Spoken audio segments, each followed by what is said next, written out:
गुंडागर्दी हो रही है, तोड़ फोड़ हो रही है।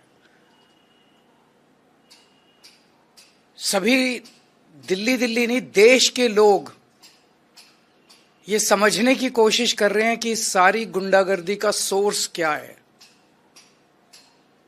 एक प्रश्न जो सब लोग पूछ रहे हैं और सब लोगों के मन में है वो ये है कि इस देश का सबसे बड़ा गुंडा कौन है। सबके मन में ये प्रश्न है कि इस देश का सबसे बड़ा गुंडा कौन है, जहां से सारी गुंडई बह रही है। हमने देखा पिछले कुछ दिनों में किस तरह से लोगों के ऊपर हमले किए जा रहे हैं, आम आदमी पार्टी के कार्यकर्ताओं पे हमले किए जा रहे हैं, जनता को धमकियां दी जा रही हैं, खुलेआम जनता को धमकी दी जा रही है कि बीजेपी में आ जाओ नहीं तो ये कर देंगे वो कर देंगे। खुलेआम मारपीट हो रही है, हमले हो रहे हैं, हिंसा हो रही है और बगल में पुलिस वाले खड़े होकर देख रहे हैं। पुलिस हेल्पलेस है, पुलिस लाचार है, पुलिस बेसहारा है, वो कुछ कर नहीं पा रही है। ऐसा नहीं कि वो करना नहीं चाहते हैं। जब बगल में खड़े हुए पुलिस वाले से कुछ लोग पूछते हैं कि आप कुछ कर क्यों नहीं रहे, बोले जी ऊपर से आदेश है। तो वो कौन गुंडा है जिसके सामने दिल्ली पुलिस थरथराती है? वो कौन गुंडा है जिसके सामने दिल्ली पुलिस लाचार है? वो कौन गुंडा है जिससे दिल्ली पुलिस डरती है? कल की घटना है कि पहली बार ऐसा हुआ होगा कि किसी चुनाव के दौरान पत्रकारों पर इस तरह से खुलेआम हमले किए गए। कल दिल्ली के अंदर में ख्याल से 7 पत्रकारों के ऊपर हमले किए गए। एक का सर फोड़ दिया, सारी रात उनको थाने में गिरफ्तार करके रखा। जिन लोगों ने हमला किया उनको भगा दिया गया और जो पत्रकार उसे कवर करने गए थे उन पत्रकारों को गिरफ्तार किया गया। उनके साथ गुंडों ने मारपीट की। ये कोई किसी रिमोट विलेज की घटना नहीं है, ये संसद से 1 किलोमीटर दूरी के ऊपर हुआ, ये सुप्रीम कोर्ट से 1 किलोमीटर की दूरी के ऊपर हुआ, ये इलेक्शन कमीशन से 1 किलोमीटर की दूरी पे हुआ। तो इस देश का वो कौन गुंडा है, वो कौन गुंडों का सरदार है जिसको देश के सारे गुंडे रिपोर्ट करते हैं? जनता पूछ रही है कि वो कौन गुंडा है जिसे किसी संस्था का डर नहीं है, देश की सर्वोच्च संस्थाओं का डर नहीं है उस गुंडे को। इस चुनाव के दौरान महिलाओं के ऊपर हमले हो रहे हैं, इस चुनाव के दौरान महिलाओं को नहीं बख्शा जा रहा। महिला कार्यकर्ता जो डोर टू डोर जा रही हैं उनके ऊपर हमले हो रहे हैं। तो लोग पूछ रहे हैं कि वो कौन गुंडा है जिससे सारे देश के गुंडे ऑर्डर लेते हैं, जिसके आदेश का पालन करते हैं। पिछले 3-4 दिन से हम देख रहे हैं कि गाड़ियों के ऊपर हमले किए गए, गाड़ियां तोड़ दी गई आम आदमी पार्टी की, कई सारे मटेरियल जब्त कर लिया गया, तरह तरह से हमले किए जा रहे हैं।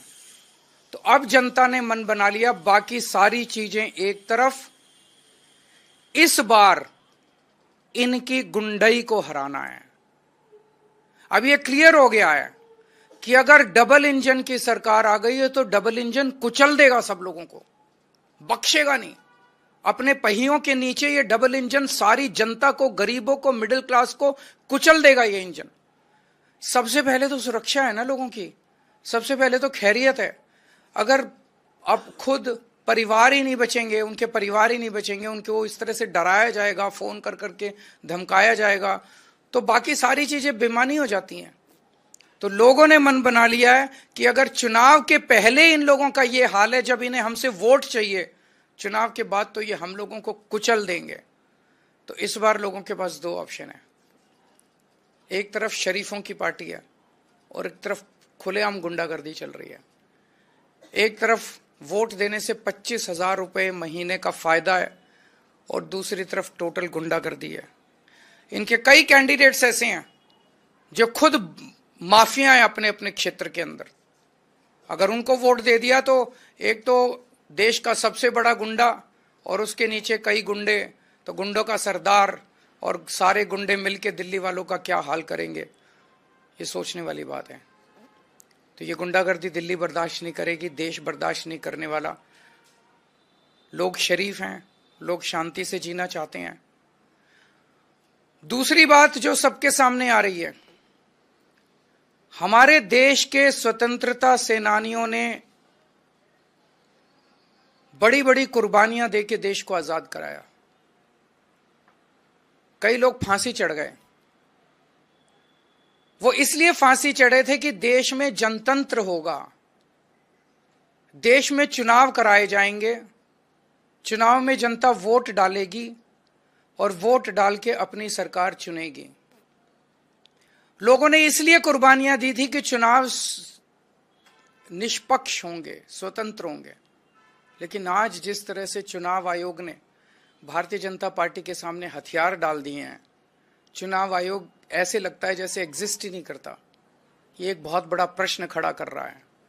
लोगों के मन में प्रश्न आना, लोगों की सोच को आप रोक नहीं सकते। लोगों के मन में प्रश्न आना बड़ा वाजिब है कि राजीव कुमार जी जो मुख्य चुनाव आयुक्त हैं, वो इस महीने के अंत में रिटायर हो रहे हैं। उन्हें पोस्ट रिटायरमेंट ऐसा कौन सा पद ऑफर किया गया है, वो कौन सा पद हो सकता है जिसके बदले में आप देश को गिरवी रख दो, देश को दांव पे लगा दो? वो कौन सा पद हो सकता है जिसके बदले में आप देश के जनतंत्र को खत्म कर दो?